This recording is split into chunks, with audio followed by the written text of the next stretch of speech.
vous est offert par DACO SARL, société d'expertise comptable et de fiscalité.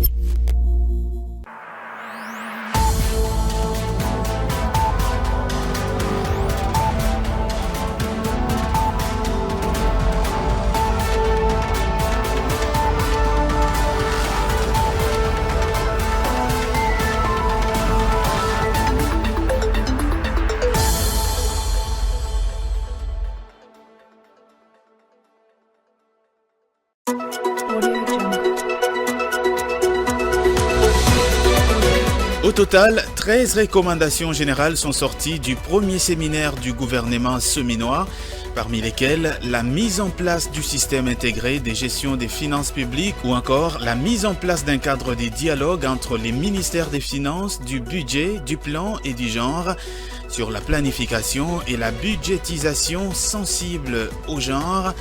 Les détails à suivre dans cette édition du journal. Et puis la République démocratique du Congo sera dans un futur proche dotée d'un parquet économique et financier. Objectif, lutter efficacement contre la délinquance financière ou encore la corruption. Vous écouterez dans ce journal le ministre d'État en charge de la justice. Enfin, les travaux de construction des 63 km des rocades sud-est et sud-ouest de Kinshasa ont effectivement démarré et c'est là, sous financement du programme sino-congolais revisé comme prévu. Reportage à suivre dans cette édition du journal. Et voilà, c'est tout pour les titres de cette grande édition du journal sur votre télévision. Bienvenue à toutes et à tous. Clôture le mardi 23 juillet 2024 à Kinshasa du séminaire du gouvernement, session 2024, au nom du président de la République, en cette dernière journée de ces assises réunissant les membres de l'exécutif national. La première ministre Judith Suminwa a exhorté ces derniers justement à être pragmatiques et à travailler dans l'optique d'obtenir des résultats concrets pour le bien-être de la population congolaise. Ces assises avait pour but de partager les informations et les expériences en vue d'assurer l'exécution harmonieuse du programme gouvernemental du président de la République. Au cours de l'allocution prononcée au nom du chef de l'État, la première ministre, Judith Suminwa, a martelé sur l'importance du retour de la paix, gage de stabilité et de la relance économique du pays. En tant que serviteurs de la nation, nous avons la responsabilité et l'impérieux devoir d'offrir de nouvelles perspectives de paix, de stabilité et de prospérité à notre peuple. Cela ne peut se faire qu'en travaillant ensemble, main dans la main, avec une motivation sincère envers nos concitoyens. La paix demeure la condition sine qua non de la réussite de notre agenda de transformation et de diversification de l'économie congolaise, de création d'emplois et d'amélioration d'accès à l'éducation, à la santé et aux autres services sociaux de base tels que l'eau et l'électricité sur toute l'étendue de la République. À l'issue de ces travaux, 13 recommandations et des lettres de mission ont été formulées pour guider les actions gouvernementales. Les ministres ont signé le pacte d'engagement citoyen, affirmant leur détermination à mettre en œuvre les politiques qui amélioreront les conditions de vie de la population congolaise. La République démocratique du Congo sera dans un futur proche doté d'un parquet économique et financier, et c'est là en vue de lutter efficacement contre la corruption et la délinquance financière. Le ministre d'État en charge de la justice et garde des Sceaux, Constant Mutamba, l'a confirmé dans la soirée de mardi 23 juillet au cours d'une conférence de presse tenue en compagnie de son collègue de la communication et médias Patrick Mouyaya, Igor Biwaka et Joe Manana. Qualifié de malade même par le président de la République, l'appareil judiciaire congolais est en passe d'être réformé. Plusieurs mesures ont été annoncées par le ministre de la Justice et garde des Sceaux pour rendre plus efficace ce secteur. Il s'agit entre autres de la mise en place du parquet économique et financier, dont la création vise à stopper l'hémorragie de la corruption et de la délinquance financière qui constitue le principal obstacle au développement de la République démocratique du Congo. Ce pays, dont des millions, voire des milliards de dollars américains, se sont volatilisés dans les passés sans que la loi ne s'applique vigoureusement sur les auteurs. Au deuxième Conseil de ministres, le chef de l'État nous avait instruit de manière claire de réfléchir sur la mise en place du parquet économique et financier en vue de lutter efficacement contre la corruption et la délinquance économique et financière. Nous avons travaillé sur le texte que nous avons soumis à la Commission permanente de réforme du droit congolais. Et donc le texte est quasi prêt. Et dans les jours qui viennent, nous allons devoir le transmettre à la Commission des lois pour son adoption au Conseil des ministres avant de le transmettre au Parlement. Ces réformes portent également sur la sécurisation des entrepreneurs et établissements publics en vue d'améliorer le climat des affaires dans le pays. Nous nous sommes attelés très rapidement à travailler sur un certain nombre d'initiatives, de projets, de textes qui tendent évidemment à protéger les entreprises, services, établissements publics des saisies intempestives et barbares de leurs comptes. Le secteur des cultes et des associations à but non lucratif n'ont pas été épargnés par ces mesures réformatrices qui viennent en partie contribuer à la maximisation de recettes. Nous avons également travaillé sur l'F92, en fait qui était une pratique barbare et illégale qui faisait échapper à la République démocratique du Congo des millions et des millions de dollars. Nous avons supprimé cette affaire de F92 pour faire revenir tout le monde sur la légalité. Mais ceci nous a permis, en 3 semaines, de décupler les recettes du ministère de la Justice seulement dans ces secteurs des cultes et associations. Nous avons également instauré le système de permis d'exercice de culte. Et ceci va aussi permettre évidemment de maximiser les recettes de l'État. Pour rappel, cette initiative du chef de l'État Félix-Antoine Tshisekedi de créer le parquet financier a été ardemment saluée et vulgarisée par l'inspecteur général des finances et chef des services Jules Alinguete, dont les efforts pour l'assainissement des finances publiques demeurent impressionnants. Et dans cette même série des mesures visant à réformer l'appareil judiciaire congolais, le ministre d'État en charge de la justice et garde des Sceaux, Constant Mutamba, a au cours de cette même conférence de presse révélé qu'une commission a été mise en place pour statuer sur l'amélioration des conditions de vie des magistrats. Par la même occasion, il a annoncé la réforme portant sur la modernisation du service judiciaire et c'est là au moyen notamment de la bancarisation de tous les frais de justice. Sur le plan de l'amélioration des conditions de vie des magistrats, nous nous y attelons. Nous sommes conscients que nos magistrats méritent de travailler dans des endroits, dans des infrastructures qui soient adéquates. Nos magistrats ont droit à une prise en charge médicale adéquate, etc. Nous avons déjà mis en place une commission qui travaille sur ça. J'ai personnellement saisi le président du Conseil supérieur de la magistrature et nous y travaillons. Nous avons également, nous sommes également attelés à moderniser les services de l'administration. D'abord, en bancarisant tous les frais de justice. La commission a fini son travail. Plus aucune caution, aucun cautionnement, aucune amende ne devra être payée en liquide. Nous voulons capter tous les frais de justice qui étaient jusqu'ici, qui échappaient jusqu'ici à l'État. Et pour ça, les banques vont devoir mettre des guichets avancés au niveau de chaque juridiction, de chaque parquet, de chaque police judiciaire. Tout à fait. Autre chose dans ce journal, le règlement intérieur de la Chambre haute du Parlement a été déclaré conforme à la Constitution le mardi 23 juillet 2024 au cours d'une audience tenue par la Cour constitutionnelle. Selon le rapporteur du bureau provisoire du Sénat, l'organisation justement de l'élection du bureau définitif ne dépendait que de la notification de l'arrêt de la Haute Cour. Pour celui-ci, à dater justement de cette notification, le Sénat ne dispose désormais que de moins d'une semaine pour organiser l'élection du bureau définitif. Après son adoption le 10 juillet dernier, le règlement intérieur de la Chambre haute du Parlement a été déclaré conforme à la Constitution par la Cour constitutionnelle.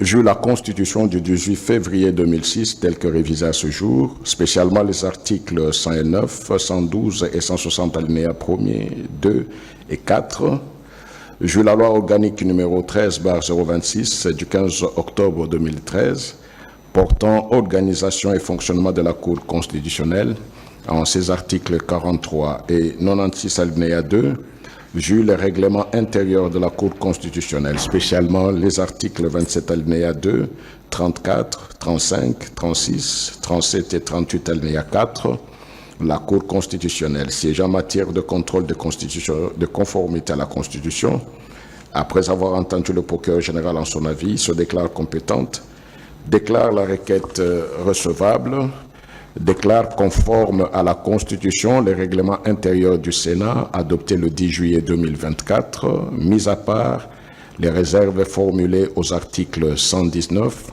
248 alinéa 3, 256 alinéa 4 et 258 tels qu'explicités dans la motivation. Pour les rapporteurs du bureau provisoire du Sénat, l'organisation de l'élection du bureau définitif ne dépendait que de la notification de l'arrêt de la Haute Cour. À partir de ce moment, la Chambre des sages n'a que 7 jours pour organiser l'élection du bureau définitif, a fait savoir Yvan Kazadi-Kankonde au cours d'une interview accordée récemment à la presse. Ce dernier avait même précisé que 3 décisions sont attendues à la suite de cet arrêt de la Cour constitutionnelle. Il s'agit entre autres de la décision qui met en place une commission chargée de l'organisation de l'élection du bureau définitif. La deuxième décision fixera le calendrier de l'élection du bureau définitif et la troisième mettra en place une commission chargée de valider les candidatures à l'élection du bureau définitif du Sénat. En vue d'éviter les contrefaçons et falsifications des dossiers officiels, le ministre en charge de la Justice et garde des Sceaux, Constant Mutamba, a remis officiellement au Palais du Peuple le sceau officiel au président de l'Assemblée nationale, Vital Kamerhe.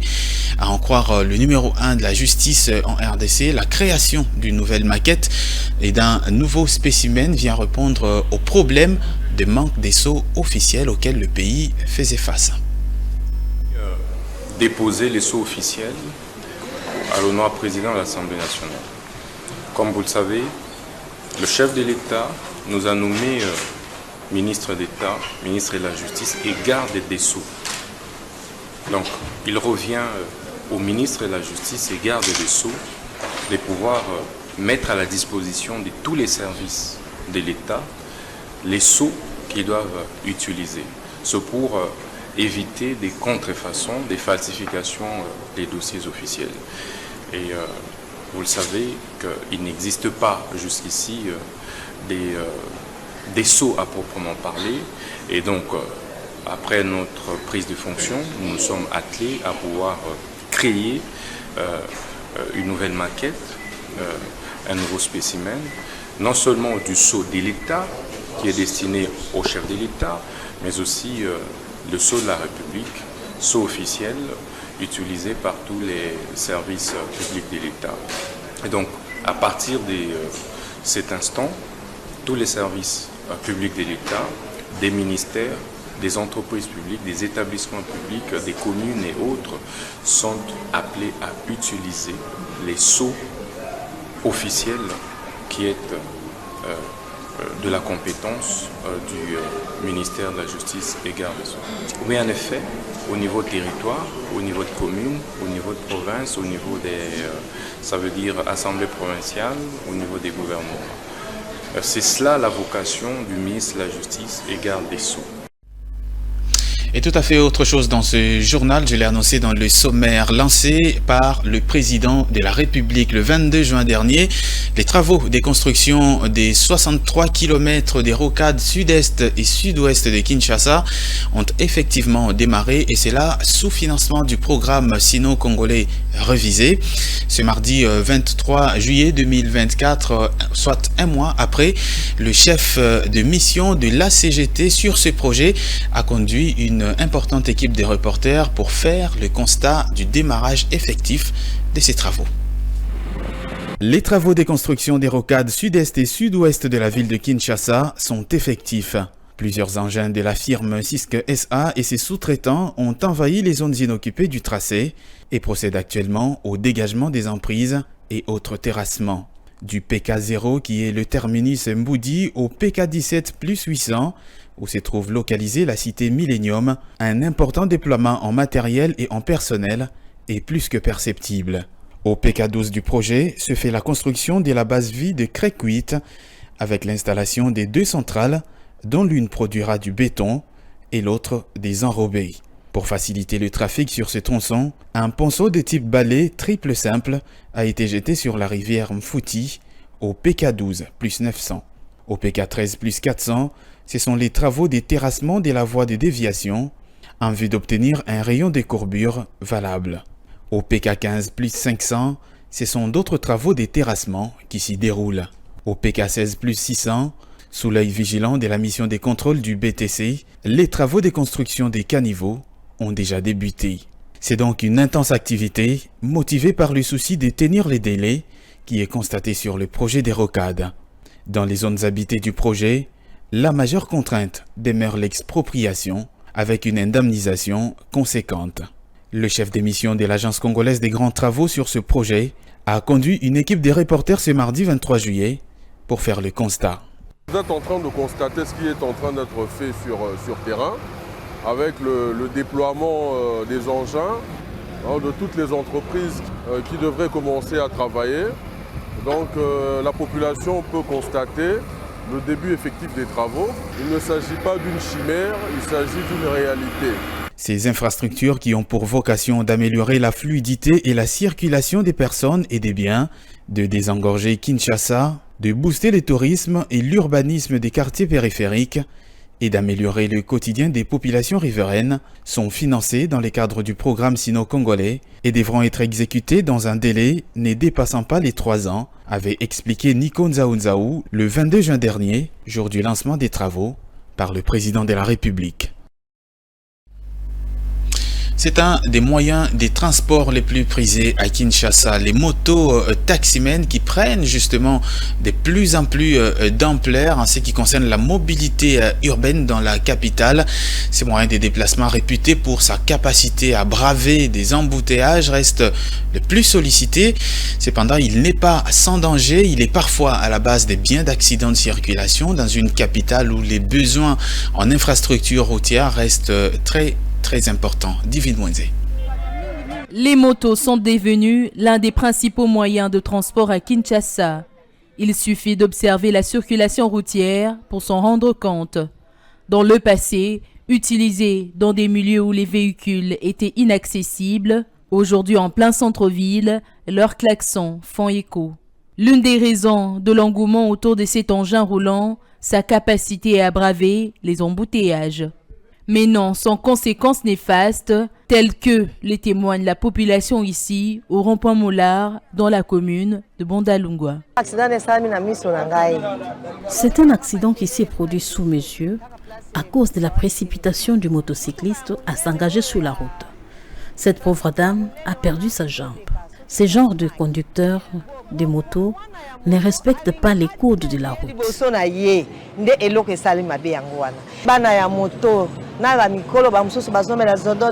De l'avis de l'un d'entre eux, ces accidents de circulation de motos impliquent un manque d'expérience de certains mototaximens et du non-respect du code de la route, entre autres.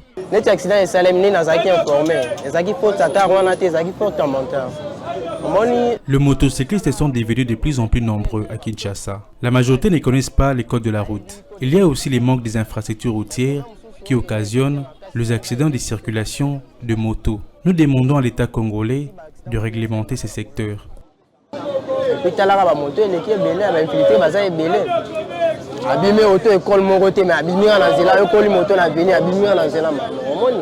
Selon certains experts du secteur de transport en commun, l'État congolais est appelé à réglementer efficacement ce secteur, ce au moyen notamment de la sensibilisation des conducteurs sur le respect du code de la route. La criminalité à l'encontre justement des conducteurs des taxis a atteint des proportions de plus en plus inquiétantes à Kinshasa. Le vol des véhicules qui entraînent parfois mort d'homme, surtout la nuit, sont actuellement dans le viseur des autorités policières. Et pour alerter les automobilistes, mais aussi les passagers qui sont souvent victimes, le président de Mopila, une association qui rassemble les conducteurs, a appelé ce mercredi 24 juillet à plus de vigilance. On l'écoute dans ce propos. La fois passée, nous étions avec le général Kilimba Limba de la police nationale congolaise ville de Kinshasa. On a parlé par rapport à l'insécurité des chauffeurs. Au jour d'aujourd'hui, il y a plus de 7 chauffeurs qui sont morts à cause de cette insécurité-là. Voler les véhicules, tuer et récupérer dans les rues de Kinshasa. Alors, par rapport à cela, nous demandons à la ville de Kinshasa, à l'État congolais, de renforcer la sécurité des chauffeurs dans la ville de Kinshasa. Aujourd'hui, beaucoup de véhicules perdus, on ne sait pas les récupérer. Beaucoup de chauffeurs ont perdu leur vie à cause de ces insécurités. Je crois qu'il y a un bande de bandits qui est tenté de faire, qui sont dans un réseau pour voler les véhicules et tuer les chauffeurs. Oui, il y a eu déjà des réunions parce qu'on était vraiment avec les chefs de la police de la ville de Kinshasa. Le chef de la police de la ville de Kinshasa nous a demandé d'abord, c'est la sécurité individuelle. Chaque chauffeur doit d'abord prendre lui-même compte de sa vie, sur sa sécurité individuelle. Il a demandé aussi aux chauffeurs de la ville de Kinshasa, après 22 heures, de prendre toutes les mesures nécessaires. Parce qu'après ces heures-là, les taux de l'insécurité augmentent. Et puis, il a demandé aux chauffeurs qui font les transports à la ville de Kinshasa, après 22 heures, c'est mieux d'utiliser les applications qui sont actuellement dans la ville de Kinshasa. Ces applications-là permettent à localiser un client et aussi ça permet à voir les clients très bien identifiés. Donc c'est ce qu'il nous a demandé. En entendant, une commission devait être créée entre la police nationale congolaise et les chauffeurs de la ville de Kinshasa pour étudier encore sur cette situation-là. Direction à présent la partie sud-est du pays. Les ministres provinciaux de l'agriculture et de l'économie dans la province du Haut-Katanga ont fait la ronde le mardi 23 juillet des entrepôts des maïs et de la minoterie Africa Milling. C'était l'occasion pour ces deux membres du gouvernement provincial de faire l'état des lieux sur les réserves stratégiques de maïs de la province, estimées à plusieurs dizaines de tonnes, en vue notamment de lutter contre la crise de la farine de maïs dans cette partie du pays. À travers cette visite des différents entrepôts, ces deux membres du gouvernement Kiaboula, Bobo Maloulou et Lorraine Lusamba, respectivement ministres provinciaux de l'agriculture et l'économie, ont désormais une vue générale des stocks de maïs qui possède la province à l'heure actuelle, de réserves estimées à plusieurs dizaines de tonnes. Ces deux ministres se sont rendus d'abord à la minoterie Africa Milling. Ici, toutes les données concernant les graines de maïs en attente d'être émolues leur ont été fournies. Ils ont par la même occasion exprimé leur souhait de renforcer le partenariat entre la minoterie et le gouvernement provincial. Le nouveau ministre provincial de l'agriculture dit être déterminé à consolider cette politique agricole. Nous sommes un ministère de production et le ministère de l'économie, c'est le ministère de transformation. C'est le ministère de l'économie qui doit transformer le maïs en farine. C'est pourquoi il a fallu cette descente pour se rendre compte, connaître le tonnage qui va nous permettre de voir si on peut recourir à gauche ou à droite, ou soit ça peut suffire donc toute notre population du Haut-Katanga. De son côté, la ministre provinciale de l'économie rassure qu'elle est prête à concrétiser la tâche lui confiée par le chef de l'exécutif provincial. Le gouverneur Jacques Kaboula Katouine, pour lui la population, le maïs est très important pour la population. Nous sommes venus sur terrain et on est en action pour la population et on respecte le cachet qu'on nous a donné afin de pourvoir aux besoins de la population, surtout en besoin de maïs. Toutes ces réserves stratégiques de maïs permettent au gouvernement provincial de fournir de la farine à sa population à un prix réduit. Il est également question de faire face à la soudure. Et voilà, place à présent à la revue de presse.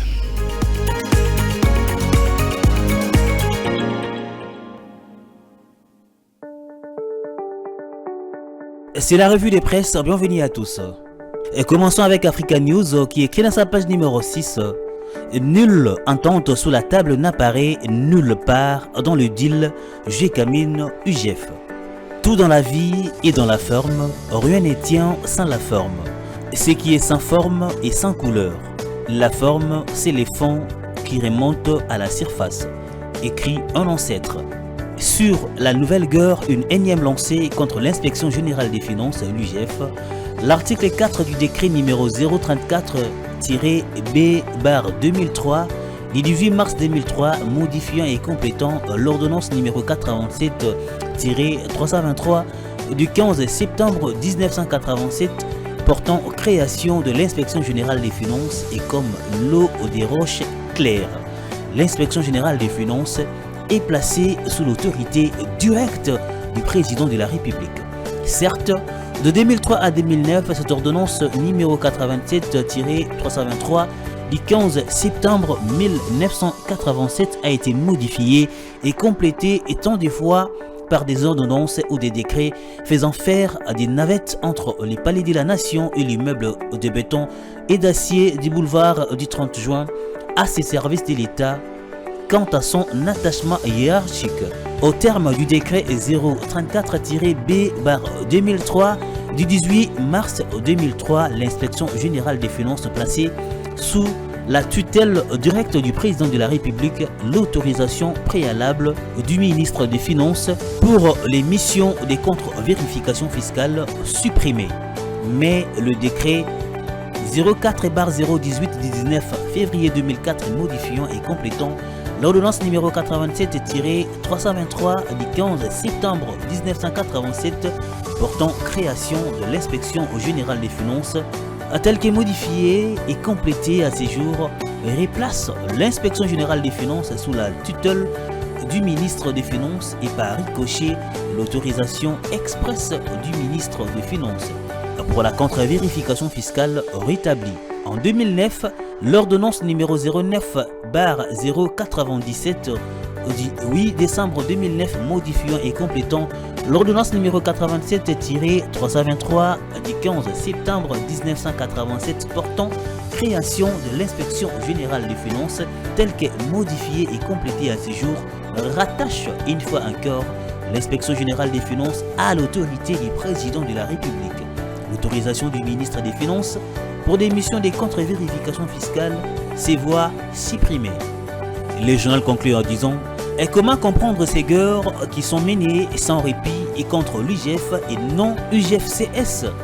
Dès la découverte de cet homme et de son action, les Soft International qui fit paraître les premiers textes sur ces super flics alors inconnus du public avaient anticipé en disant: maintenant que les couvercles de la marmite commencent à peu à être enlevés dans ces scandales d'une décennie congolaise faillie, alors qu'il mobilise la planète contre l'inspection générale des finances. Les voilà qui cherchent à traumatiser son inspecteur général, chef des services, Jules Alinguetekei, un vrai Antonio Di Pietro de la manipulité en voulant l'abattre quand le travail qui est fait est un travail de salut public.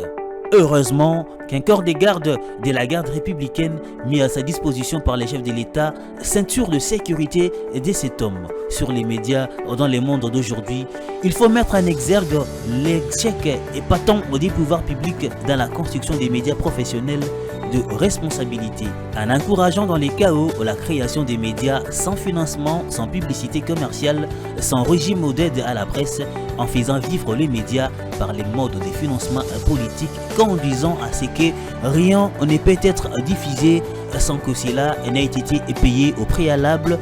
Nos systèmes ont construit l'irresponsabilité et le harcèlement.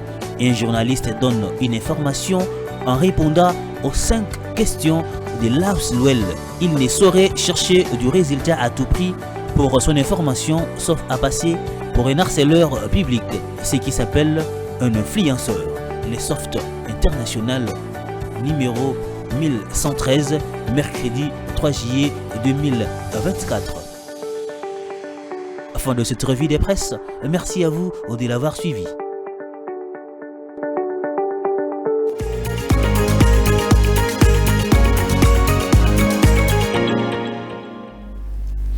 Nous sommes arrivés à la fin de cette édition du journal. Voici tout de suite le rappel des principaux titres.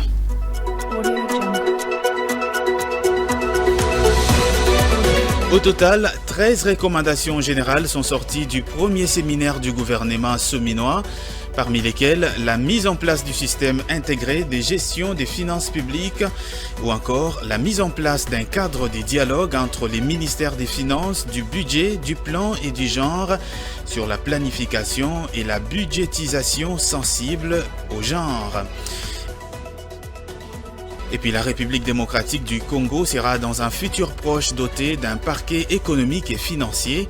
Objectif poursuivi, lutter efficacement contre la délinquance financière ou encore la corruption. Dans ce journal, vous avez écouté le ministre d'État en charge de la justice. Enfin, les travaux de construction des 63 km des rocades sud-est et sud-ouest de Kinshasa ont effectivement démarré. Et c'est là, sous financement du programme Sinon congolais. Révisez, les détails vous ont été donnés dans ce journal.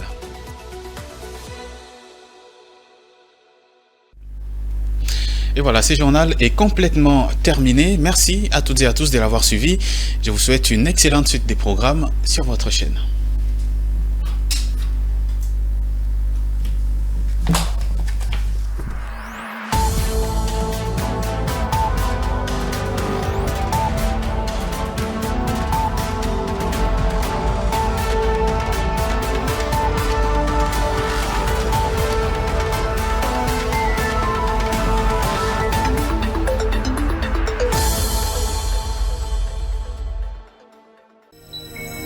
Ce journal vous a été offert par DACO SARL, société d'expertise comptable et de fiscalité.